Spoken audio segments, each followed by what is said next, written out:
प्रभु की अहेतुकी कृपा से विषय विलासी मन यत किंचित प्रभु के नाम, प्रभु के रूप, प्रभु की लीला, प्रभु के धाम में लगता है, उन्हीं की कृपा से। साधक यदि कृपा का आदर करने लगे, जैसे आपको सांसारिक मित्र मिल सकते हैं, धनी मानी मायावी, नाना प्रकार के पद और प्रभावशाली, लेकिन बिना हरि कृपा के भगवत प्रेमी संतों से दोस्ती नहीं हो सकती। मित्रता, मैत्री, अपनापन, एक तरफ माया का सारा वैभव, सारे संबंध और माया का प्रलोभन, और एक तरफ भगवत प्रेमी महात्मा का अपनापन, ये दोनों भगवत कृपा से बुद्धि जिसकी पवित्र होती तब निर्णय कर पाती है और कदम बढ़ा देती है भगवत प्रेमी महात्मा की तरफ। बस जीत गया। पाला है बीच में, माया अपने पाले में भय प्रलोभन नाना प्रकार के आकर्षण से रखना चाहेगी, आपको उसे क्रॉस करना होगा। आपको बस आप पार कर लीजिए। हाथ पकड़ करके चढ़ाई तो वो चढ़ा लेंगे अध्यात्म की, पर आपको सबसे हाथ अपना हटा करके छुड़ा करके आगे चलना होगा। उनकी पुकार सुननी होगी। ये जो संत भगवत प्रेमी महात्मा, शास्त्र, इनकी पुकार है, ये प्रवचन, ये सत्संग, संसार से राग रहित होकर इसी संसार में रहते हुए, इसी संसार में कर्म करते हुए कर्तृत्व भाव से रहित होकर, इसी संसार में विषय सेवन करते हुए भोक्तत्व भाव रहित होकर जीवन मुक्त महात्मा हो जाओगे। गूढ़ बात है। इसी संसार में राग रहित होकर, कर्तृत्व भोक्तत्व भाव रहित होकर, जीवन मुक्त होकर महाआनंद को प्राप्त हो जाओगे। बस बात को समझ लो। अगर नहीं समझ पाए तो एक कर्तृत्व भोक्तत्व भाव तुम्हारी दुर्गति का कारण बन जाएगा। माना धामवासी हो, लेकिन कर्म प्रबल हो जाए तो धाम से बाहर कर देगा। अगर लाडली जी कृपा किए तो इसी धाम में फिर जन्म लेना पड़ेगा। बहुत सावधान। कलिकाल प्रतिपल बढ़ता जा रहा है, चित्तवृत्ति मलिनता की तरफ बढ़ रही है। प्रभु अपने नहीं लग रहे हैं। आश्रय विश्वास बल धन का है, जन का है, बुद्धि का है, विद्या का है, शरीर का है, जो सब नाशवान, एक क्षण में सब धूल दूषित हो जाने वाला, इसका कोई महत्व नहीं है। इसी पे सब परेशान है। तो फिर जिए कैसे? कर्तव्य कर्म करते हुए अपने अपने मार्ग का, निवृत्ति मार्ग का कर्तव्य गुरुदेव के द्वारा स्थापित किया जाता है। ये ऐसे चलो, ऐसे चलो, ऐसे चलो। प्रवृत्ति मार्ग का जो शास्त्र और गुरुदेव के द्वारा स्थापित किया हुआ मार्ग, उसके अनुसार अपने रीति के अनुसार चलने पर सब जीवन सो प्रीति पर रीति निबाहत अपनी। हम प्रवृत्ति मार्ग में हैं कि निवृत्ति मार्ग में हैं? हमारा उद्देश्य क्या है? हमारा लक्ष्य क्या है? हमारा निर्वाह किससे होता है? विरक्त का निर्वाह सिर्फ इष्ट से, सिर्फ इष्ट से, दूसरे से नहीं। किसी भी तरह की किसी भी क्रिया से हमारा निर्वाह नहीं, इष्ट से, सीधे इष्ट से। हमारा योग क्षेम इष्ट से होता है। गृहस्थ अपने कर्तव्य का पालन करते हुए इष्ट भरोसे में, विरक्त अपने कर्तव्य का पालन करते हुए इष्ट भरोसे में। ये तभी जागृत होगा जब जैसी आज्ञा हो बिना विचार के उसमें कदम रख दे। जो होगा देखा जाएगा। एक जीवन हम रसिकों के हाथ हार गए। विश्वास करो, जीत जाओगे। माया प्रपंच के बंधन से मुक्त होने के लिए केवल वचन आधीनता की आवश्यकता है। इसी से प्रीति का प्रादुर्भाव हो जाएगा। हित सजनी जू कह रहे, प्यारी जू, आप किनसे मान कर रहे हो? वचन आधीन सदा है, रूप समुद्र अगाध, प्राण रवन सो कत करत बिनु आगस अपराध। तो तत्काल उसी क्षण चितए कृपा करी भामिनी, लीन्हे कंठ लगाए सुख सागर पूरित भय, देखत ही हो सिराए। उसी समय जब हमारा सर्वस्व केवल प्यारी जू, तो चितए कृपा करी भामिनी हो गया, जिनकी एक कृपा कटाक्ष मात्र से मोक्ष आदि सुखों का त्याग कराने वाला अद्भुत प्रेमानंद प्रकाशित होता है हृदय में, उनको कोई साधना से नहीं रिझा सकता। वचन आधीन, अब जो ही कहें करें हम सोई, ऐस लिए चले निज दासी। अब जैसी आज्ञा वैसा जीवन, हो गया सब कुछ। गुरु अधीनता माया की अधीनता से मुक्त कर देती है। जीवन बहुत थोड़ा है, बड़े संकटों से भरा हुआ है। कब कौन सी स्थिति आ जाए कि हम भजन करने लायक न रह जाएं। अभी भजन करने लायक है तो प्रपंच सुहाता है, जब संकट उपस्थित होंगे तो दुख में बुद्धि विकल हो जाती, फिर भजन नहीं होता। यदि भजन का अभ्यास कर लिया तो दुखों से ऊपर उठ जाओगे। ये मानव जीवन अमूल्य निधि है। जो भजा लो, पाप कमा लो, पुण्य कमा लो, या पाप पुण्य को नष्ट के भगवत प्राप्ति कर लो। मनुष्य जीवन अमूल्य है, पर व्यर्थ बीता जा रहा है। जो नाम जप रहित समय गया, भगवत चिंतन रहित गया। हमें कितनी शीतलता और विश्वास है धन पर। ये क्या परम पद प्रदान कर देगा? ये क्या सुख प्रदान कर देगा? बैंक में रखे रखे रखे हमारे हृदय में क्या ये सुख प्रदान करेगा? कैसी मूढ़ता है, अभी प्राण निकल जाए सब गया। और राधा राधा परम धन आपके साथ जाएगा। बस चिंतन करता हुआ ये सुख भोग लिया, ये सुख भोगूंगा, ये एकत्रित कर लिया, ये खरीद लूंगा, ये कर लूंगा, वो कर लूंगा। इतने में मौत, मृत्यु दबोच लेती है, सारी कामनाओं को ध्वंस करके जीवन लीला ही समाप्त कर देती है। जब तक मृत्यु तुम्हें दबोच ना ले तब तक कुछ कर सकते हो। भजन कर लो, नाम जप करते हुए अपने कर्तव्य कर्म का पालन करो। जिस धन मान परिवार विद्या यश और प्रभाव के भरोसे तुम गर्भ में प्रियालाल को भूल रहे हो, धन मान, ध्यान रखना। कई बार ये शब्द कहा है, अगर याद हो, भय और प्रलोभन इस मार्ग में दोनों भेजे जाते हैं। मायावी लोगों का संग होता है। धन मान परिवार विद्या यश प्रभुत्व, इसके गर्भ में आकर, इसके भरोसे में आकर जो तुम प्रभु को भूल रहे हो, अहंकार से फूल रहे हो, तुम्हारी जरा भी मदद ये न धन कर पाएंगे, न विद्या, न यश, न मान, न प्रभुत्व और न मायावी लोग। हाथ मलते रह जाओगे, कुछ हाथ नहीं लगेगा। जब प्राण निकलने का समय आता है तो जीवन में जो किया वही सामने नाचता है और वही तुम्हारे अगले जन्म का हिसाब बन जाता है। नेत्रों के सामने छा जाएगा वही दृश्य जो तुम्हारी दुर्गति होनी है। अगर भजन किए हो तो भगवान कहते अंतिम समय मैं उसकी स्मृति बनता हूं। यही तो भरोसा आनंद दे रहा है कि हमसे चूक हुई तो आपसे चूक नहीं होगी, आप हमारी स्मृति बन जाओगे। हाय, इतना सुंदर अवसर और इतनी मलिन आश्रय वृत्ति, धन विद्या रूप महत्व कुल परिवार व्यवहार, ये तुम्हारे किसी काम में नहीं आएंगे। अभी बात मान लो, किसी काम में नहीं आएंगे।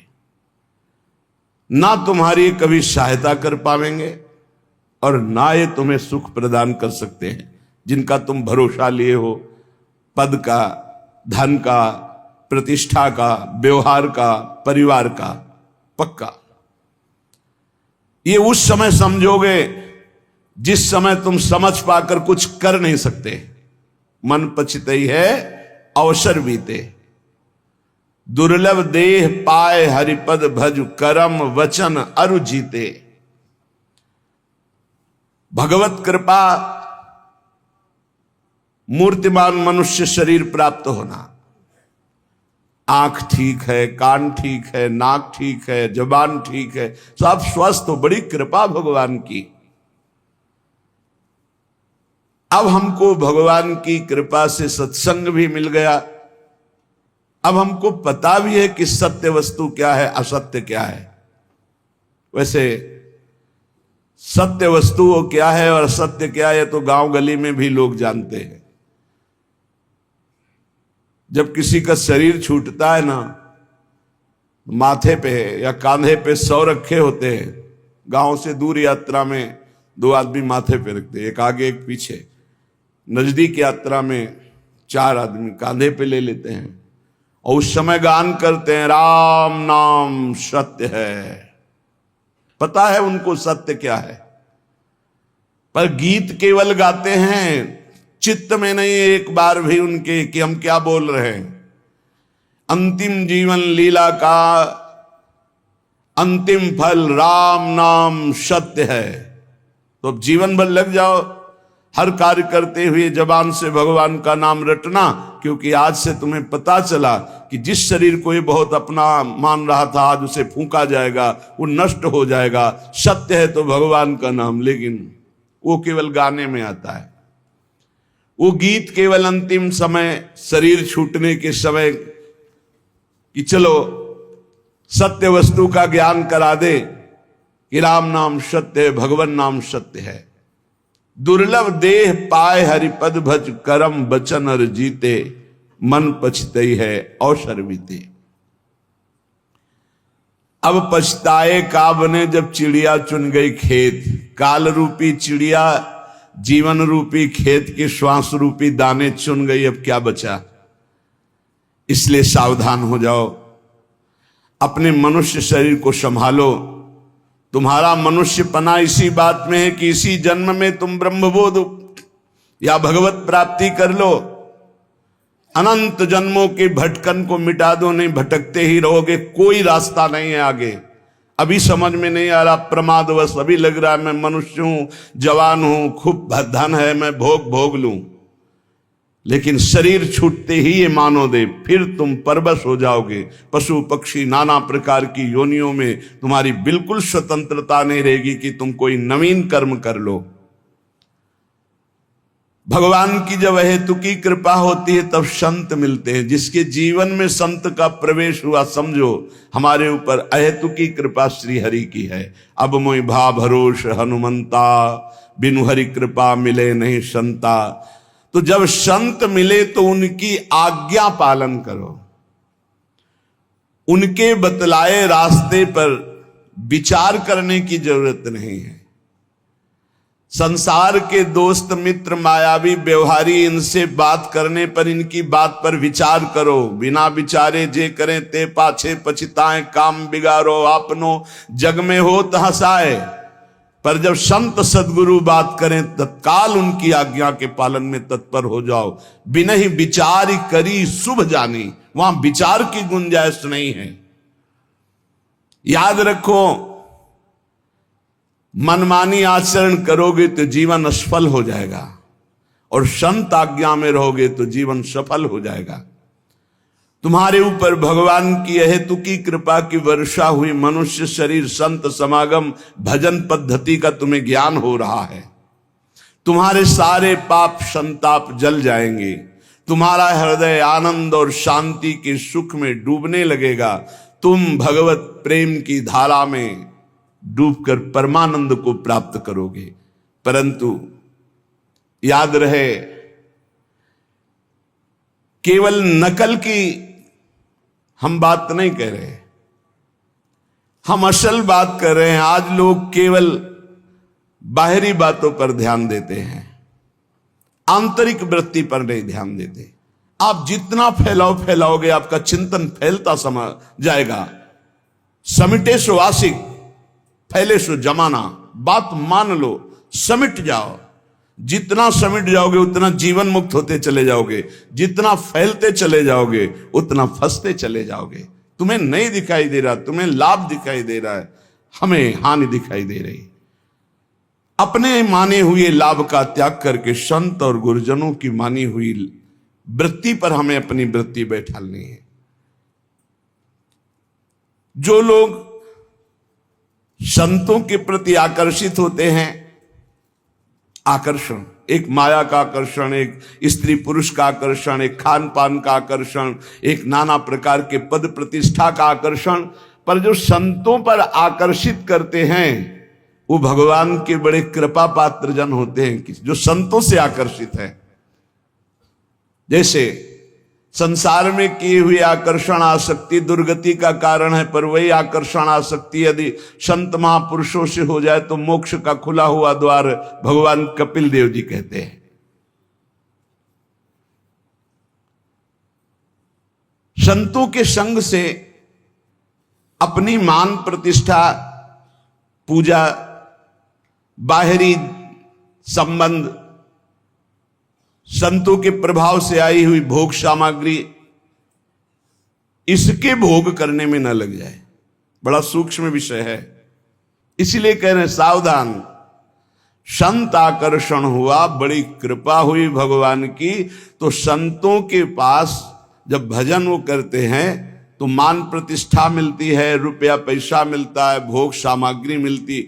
ये गुरु कृपा नहीं है, ये तो जीवन अर्पित किए हैं तो इन किन प्रकार जैसे रखें वैसे जीवन जी रहे हैं। हमारी गुरु की आंतरिक संपत्ति पर नजर होनी चाहिए। आंतरिक संपत्ति है प्रियालाल, सतत प्रियालाल का चिंतन, बहुत मस्त जीवन हो जाएगा। अगर बाहरी बातों को आप पकड़ोगे, मान पूजा प्रतिष्ठा नमस्कार रुपया पैसा, तो मोहग्रस्त हो जाओगे, अज्ञानग्रस्त हो जाओगे।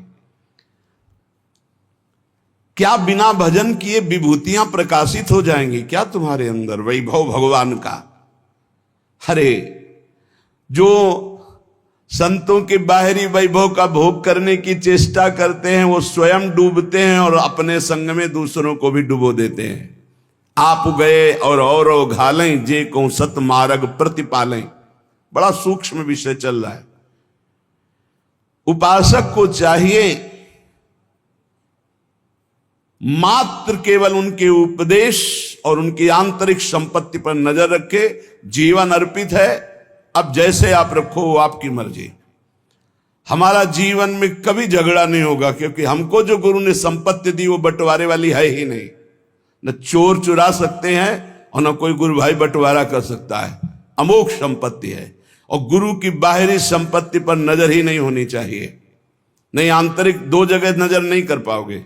बाहरी संपत्ति पे नजर तो गुरु की आंतरिक संपत्ति पर नजर नहीं, आंतरिक संपत्ति पर नजर तो बाहरी है। ऐसे ब्रह्मादिक के भोग सब विषम लागत ताई, नारायण ब्रज चंद की लगन लगी ही जाए। कुछ लोग वेश को कलंकित करने लगते हैं। उनके मन में स्वांग रचना, लोगों को लुभायमान करना, धन संपत्ति, ये क्या गुरु मार्ग है? सत मार्ग से भ्रष्ट हो जाते। कैसे पाएंगे भागवतिक विभूतियों को? जो दिव्य विभूतियां पे प्रकट होती हैं संतों में, साधकों में, योग को 8 अंग में वर्णन किया गया है, अष्टांग योग।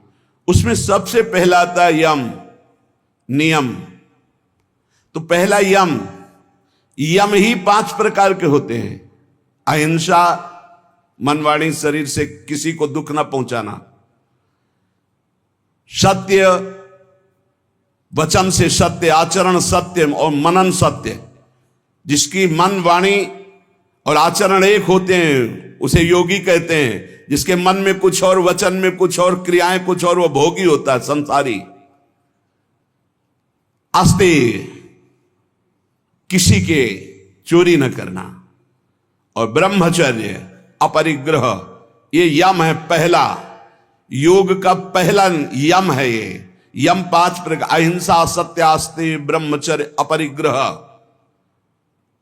और नियम: शौच, शरीर की पवित्रता, इंद्रियों की पवित्रता, मन की पवित्रता, विचार की पवित्रता, संतोष, जैसी परिस्थिति है, कभी घी घना, कभी मुट्ठी भर चना, कभी वो भी ना बना, तपस्या, काम, क्रोध, लोभ, मोह, मद, मत्सर, इनके ताप को, अंदर की जलन को चुपचाप मौन होकर सह जाना, स्वाध्याय शास्त्रों का, ईश्वर प्रणिधान, अपने इष्ट पर दृढ़ निश्चय, ये नियम है।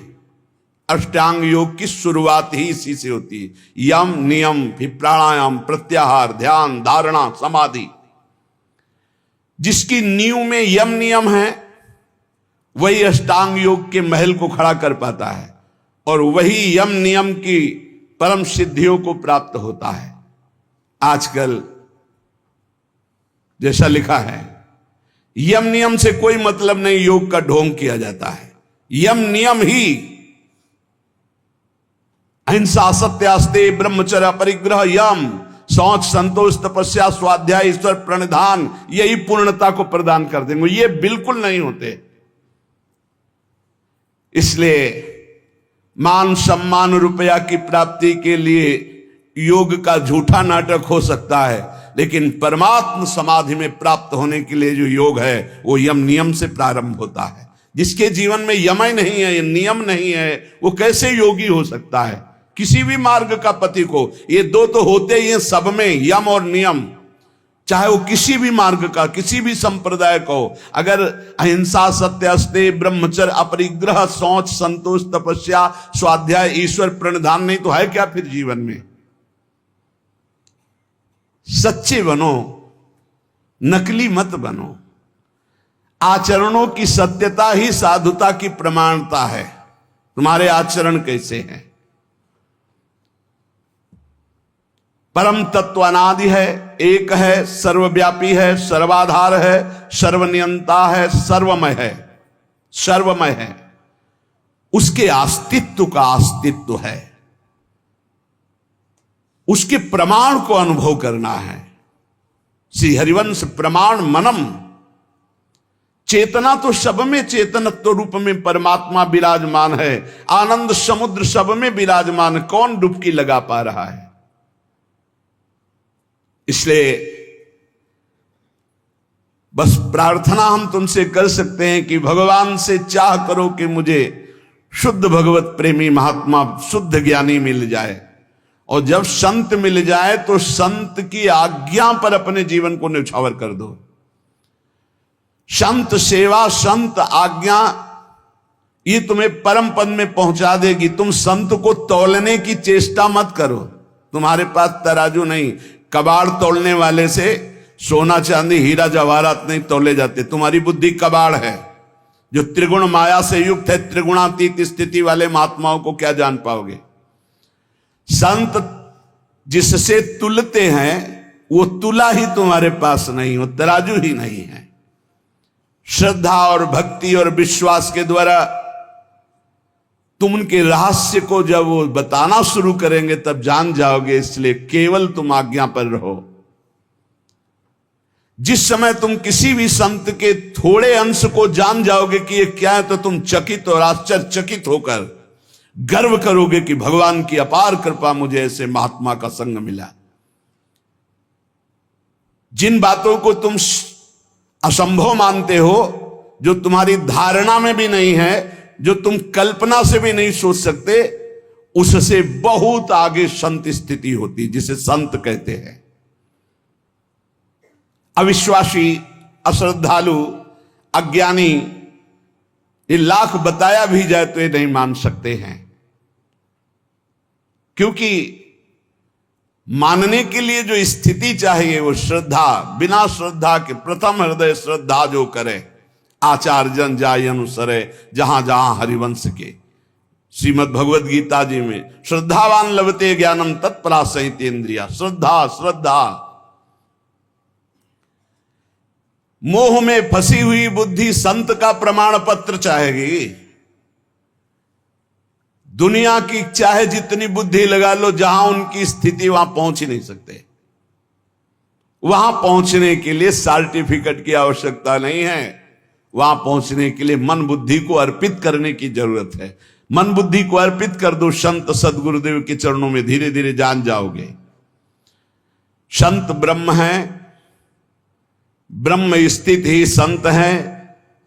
ब्रह्म परायण, ब्रह्ममय, ब्रह्म ज्ञानी, परमात्मा, बहुत बड़ी बात कर, परमात्मा के वो आश्रय हैं, परमात्मा हैं, परमात्मा के प्यारे हैं, परमात्मा के शिष्य हैं, परमात्मा के आश्रित हैं, परमात्मा के आश्रय हैं। संत भगवान की दिव्य नित्य लीला में डूबे रहते हैं। संत भगवान की नित्य लीला के यंत्र है। भगवान उनके लीला में हृदय में बैठकर लीला करते हैं। ऐसे संत जिसको प्राप्त हो जाते हैं, फिर भगवान की प्राप्ति के लिए उसे कोई प्रयत्न नहीं करना पड़ता। भगवान की अमोघ दया से ऐसे संत मिलते हैं। संतों का मिलन, संतों की दृष्टि भगवान से भी मिलन से बढ़ करके है, क्योंकि भगवान के प्रेम की बात भगवान कभी अपने मुख से वर्णन नहीं करते। जैसे कहा गया कि भगवान के मिलने से भी बढ़कर भगवत प्रेमी महात्मा का मिलन है। तो भगवान के समीप उद्धव जी थे, पर प्रेमी नहीं हुए। जब गोपी जनों से मिले तब प्रेमी हुए। भगवान के प्रेम महल की बातें तो केवल प्रेमी महली जन ही बता सकते हैं, वो भगवान भी नहीं बताएंगे। भगवान आंसुओं का रहस्य नहीं बताया उद्धव को। जाओ गोपी जनों के पास जाओ तो वहां जान जाओगे मेरे आंसुओं का रहस्य। भगवान के रहस्य का पता भगवत प्रेमी महात्माओं से लगता है। इसीलिए भगवान की अहेतुकी कृपा माने जब हमें संत समागम प्राप्त हो, वो जो भगवान की छुपी हुई रहस्यमयी प्रेम की बातें हैं वो प्रकाशित करते संत जन।